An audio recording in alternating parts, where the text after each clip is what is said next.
All right, everyone, welcome back to the Jackhawk Talk. Today I'm here with Charlie Brink, our school board representative for Ankeny Centennial High School, and Dr. Pruitt himself. Welcome back. Thank you.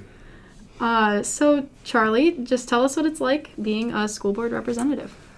Okay. I think being a school board representative has really, given me a different perspective just altogether on our school, just in general. Going into this, I know Evie probably experienced this too, but no one else has ever done this before. So after I got elected, Dr. Yurt called me and, told me that it was me. And then I was like, wow, I have no idea what I'm doing. And I think now that it's been a little while, I've started to figure it out, but it's just such a change. And I think the school board, feels that too. Having, two new people there with, a different role. I think it's been a difficult adjustment just because it's hard to, hear the opinions on two people that aren't necessarily voting members. But I've really liked it. I've appreciated getting to hear from different students and hear new perspectives, things I never knew about our school before. And, yeah. All right, that's so interesting. I love Dr. Yurt. She's so sweet. She's awesome. So what are some things that you've learned then from this experience? I mean, you said you saw different perspectives, like what perspectives? A lot of them are pretty negative just because in putting out my form, most of the people that respond are people that do have issues with the school, which I appreciate because that's what I want to hear about, but just problems that I don't necessarily experience, like racism, homophobia, everything like that. Those are things that I won't see, but there's tons of people that are experiencing it. It's just been good for me to hear about it just because I'm only one person. There's only so many things that I can know. And that's kind of been something I've struggled with, trying to be the voice of so many different people.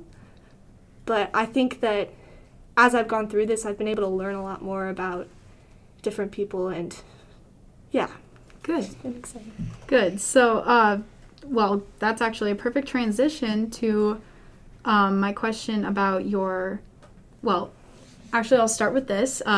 For both of you guys, how do you feel about the banning of the books? I think that only Genderqueer was actually officially banned from the schools, but there were 3 other books that were up for discussion, I think. Yes. And so I think that the way I feel about how the process,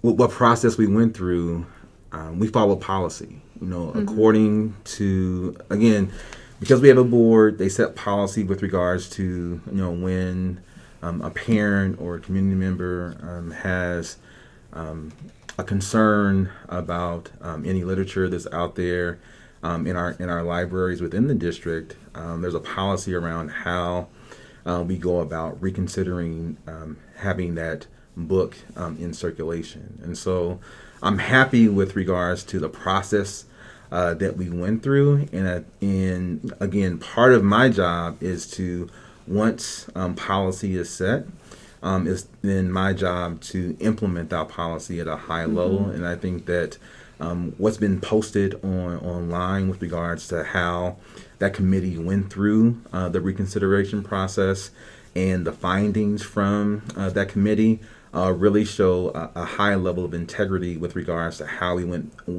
about reading those books as a committee and making the recommendations for taking a book out of circulation or keeping it within circulation based off of keeping it in circulation at particular grade levels. Right. And Charlie, so in regards to that decision made and the policies, how does that affect you as you have to be a voice for all these people who might be upset about this decision, but you also have to be a representative of the policy in the district? Where do you stand? I think kind of where I stand on it is that there's already a policy put in place to deal with things like this and make an informed decision. And I trust the school district in that aspect. So I've just been kind of observing the process but staying out of it just because they know what they're doing. Mm-hmm. Yeah, gotta trust the process right now. Absolutely.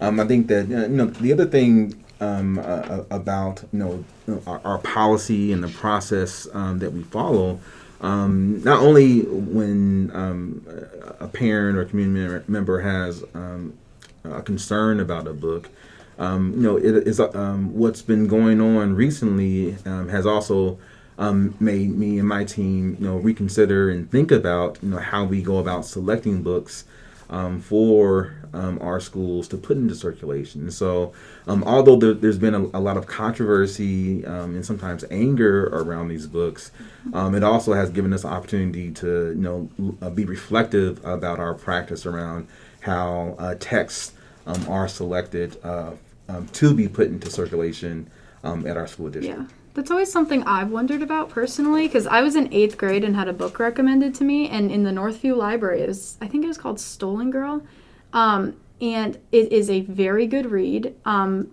think it's an autobiography, though, and it has some really heavy topics. She was kidnapped at age 11, I think, and from there, she had 2 kids against her will, like things like that. It was a very heavy book. I was like, why am I reading this in 8th grade? But it was also really insightful, so I can see like how a lot of those decisions would be hard to make because. No, absolutely. I'm not familiar with that particular book. However, I know a consideration with regards to identifying books that we use in our libraries and that we use in our classrooms. It has been how connected are they to the standards that we teach, and then what's the educational value to the books that we put in front of our students. So does it add value to not only their education, but does it help inform their thinking about their life and what they want to pursue in the future? Thank you. You're so well spoken. I always sit here. I'm just like, I love listening to you speak, so I can just sit here all day and listen to you go on. Thank you very much. I've had a lot of practice. I can tell. To switch gears, though, Charlie, can you? I feel like the viewers of this podcast, but the student body probably doesn't know a lot about the election process and how you got elected onto school board. Could you tell us a little bit about that? Okay, so pretty much what I know about it was there's a group of students that was put together from pretty much like every activity and sport across Centennial, and just I think 30 to 40-ish students, so like there's a variety of perspectives. And I don't remember exactly how many different people applied. I think maybe like 16 or 17. And each of those students had, like, we all filled out an application, and they had every application. They didn't know what the student, like who the student was, but they could read through our responses to different questions and why we wanted to apply. And I think they picked their top 3 candidates, and I guess somehow that resulted in me. Well, yes, congratulations. So the school board representative was a position created by a group in Orbis last year, I believe. And so I just kind of wanted to, one, address the process here, but also ask some follow-up questions of the two of you. Where do you see this going in the future? Do you think there should be a re-election process? I know you're a junior and Evie's a sophomore, so do you see yourselves just assuming this role next year? Or do you think there should be a re-election process, or like where you run against other people? Or do you think this is another completely anonymous voting, like start over completely next year? How do you see this going? That's something I've been thinking about a lot. Like going into next year, if I ran again and then I was picked again and then I graduated, the person to be elected next kind of would just have to figure it out. But like, there's a part of me that wants to not run so I can maybe help whoever is elected next, if that makes sense. That does. That's really insightful, actually. And so, so I have experience with having student reps on a school board. And so in my previous district, we selected new reps every year. And we always saw this as a leadership opportunity for the student, a 1-year leadership opportunity for students that were selected for the school board. And similar to what Charlie said, because she is her and Evie are the inaugural first members, student reps for our board. I think that what she learns would be invaluable for a new rep going into the next school year, and almost like a mentorship type of opportunity.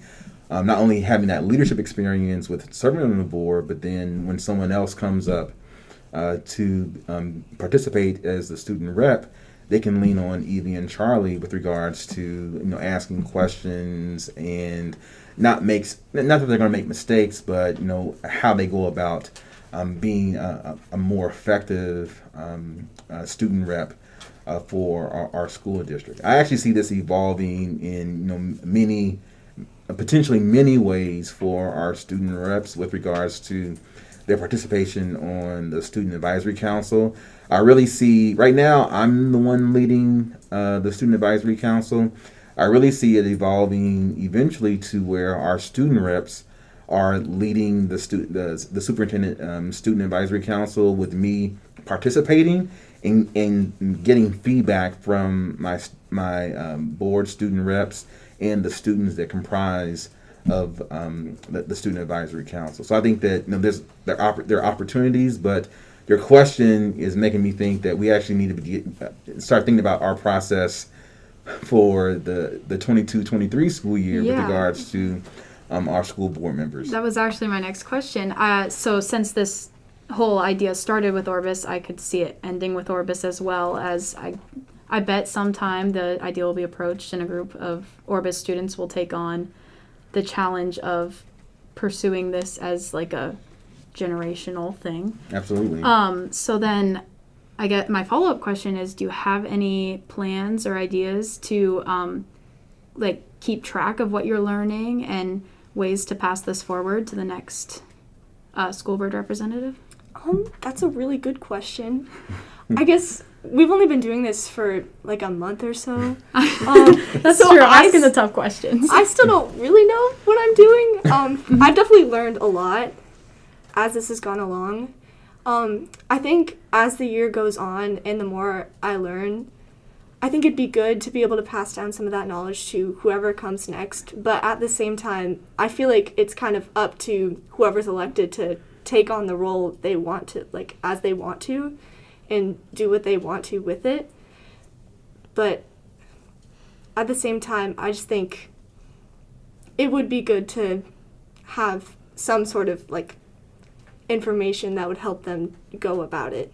I agree. Mm-hmm. And so just think that we recently had 3 new board members elected to the school board, right? Mm-hmm. We were fortunate enough to the three new board members, along with 2 other existing board members, attend a conference specifically for school board members. And so, Evie and Charlie, a month and a half into the job, are still attempting to figure it out.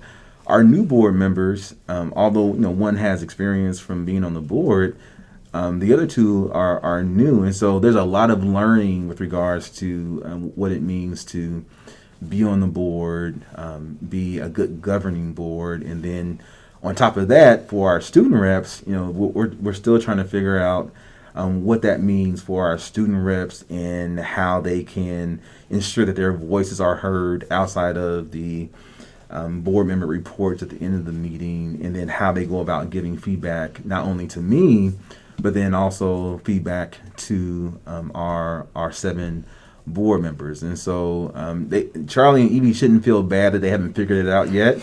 It's a process, but it's a really good process because what they're learning about how we conduct business for the district can then be applied to the second year, and then shared with if we do have new student reps for the 22-23 school year. And what you're saying about the process and them getting to see that firsthand, that leads me into my last question. How do you plan on keeping the student body engaged in all of this? How do you plan on making sure that they remain in the loop with what's going on and how you get to see things now? How can you pass that on to them? I think part of my goal with sending out those forms is to kind of give people the opportunity to share their opinion with me. But I think also going along with the idea of making sure they're informed of decisions the board is making, I think I'm going to try and be more informative with emails I send out, making sure like there's a little summary of what was talked about at the meeting and decisions that were made and things like that, just because it's kind of hard to like watch the whole 2-hour meeting. That's true. So I think maybe something like that would help people to be a little more informed with things that me and Evie are doing and board members too. All right. Thank you guys so much for Thank being you. here today. And we'll see you next time on the Jaghawk Talk.